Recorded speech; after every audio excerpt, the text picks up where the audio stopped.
12.3.0 was the section I created for an introduction to probability and odds. I wanted you to look at some of the typical things that we do in probability in this class. Some of the things we're going to be doing is looking at flipping a coin, rolling a die or a pair of dice, looking at a deck of cards. We're even going to discuss a little bit about the game of roulette. So I want to make sure you understood these things before we actually got into the real sections of the textbook by kind of doing an exploration together. Now, this was meant to be an in-person activity where we would meet up as teacher and students. The students would break down into groups, and you would actually physically have a coin, a die, or a bunch of different die, a deck of cards, and then I'd even show you roulette. So it's a shame that we can't do this in person, but let's see what it is anyways. The first one says, consider flipping, or consider a fair two-sided coin such as a quarter. Use H for heads and T for tails. What is the sample space when flipping a coin one time? Well, if we flip a coin one time, two different things can happen. We could have a heads or we could have a tails.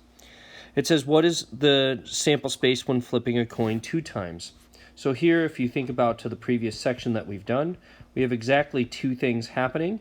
We could create a table. Looks like we could have heads, heads, heads, tails, tails, heads, or tails, tails. So I'll write down those four answers right here. Heads, heads, heads, tails, tails, heads, and tails, tails. Four unique answers. Okay, so what if we wanted to flip a coin three times? Well, if you remember, anytime it was three or more items, it seemed best to use a tree diagram. So I'm going to go ahead and create one of those tree diagrams right now. So we start off with no coin has been flipped. We can go to heads or we could go to tails. From each one of those, we could go to heads or tails. And then when we flip the coin the third time, again, we could get heads or tails for each one of those options. So when I look at that, this first one, it looks like I'm getting a heads, and a heads. So that would be heads, heads, heads. For the next one, it would be heads, heads, tails. Heads, tails, heads. Heads, tails, tails. Tails, heads, heads.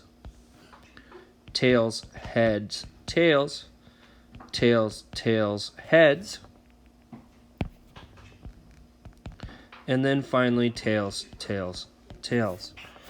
Again, we have two options for the first coin, two options for the second coin, two options for the third coin, heads or tails each time.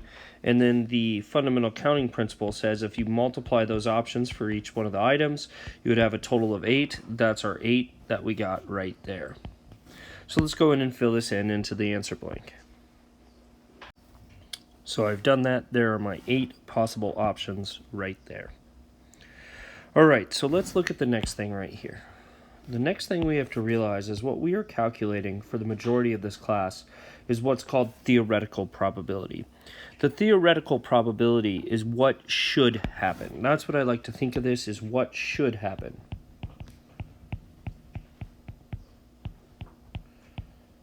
To find the probability of an event, which we denote as P of E, probability of event E occurring, you're going to look at the number of ways of what you want can occur. This is always what you want. And on the bottom, you look at total possible. So on top is what you want, how many ways does what you want occur, and on bottom is total possible. When we write probabilities, as they are naturally a fraction, we're always going to make sure that we reduce the fraction. You're always going to write a probability as a reduced fraction unless it tells you to state otherwise. For instance, it might say round to the nearest thousandth or 3 decimal places. That's when you would use it as a decimal. If it does not specifically state to round to any decimal place, then you are going to always use a reduced fractions. The nice thing about this is our TI-30XS that we use in this class already reduces fractions for us. So as long as you can put it into your calculator properly, you'll be fine and it'll automatically reduce your fractions for you. So let's go ahead and let's look at the next example. It says, what is the probability of getting heads when flipping a coin once? Well, think about it. If we flip a coin once, we could get heads or tails. So if we want to know the probability of getting a heads, that happens 1 out of the 2 total possible. One of these was heads, and then there was 2 total possible things. This is a reduced or simplified fraction, so the answer would be 1/2. The next one says, what is the probability of getting 2 heads when flipping a coin twice? Remember, when we flip a coin twice, we could have heads, heads, heads, tails, tails, heads, and tails, tails. Which one of those has exactly 2 heads, which is what we wanted?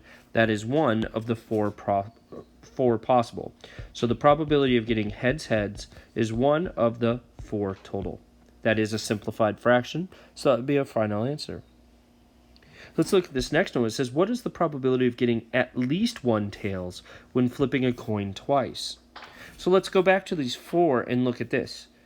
The 4 different possibilities were heads, heads, heads, tails, tails, heads, and tails, tails.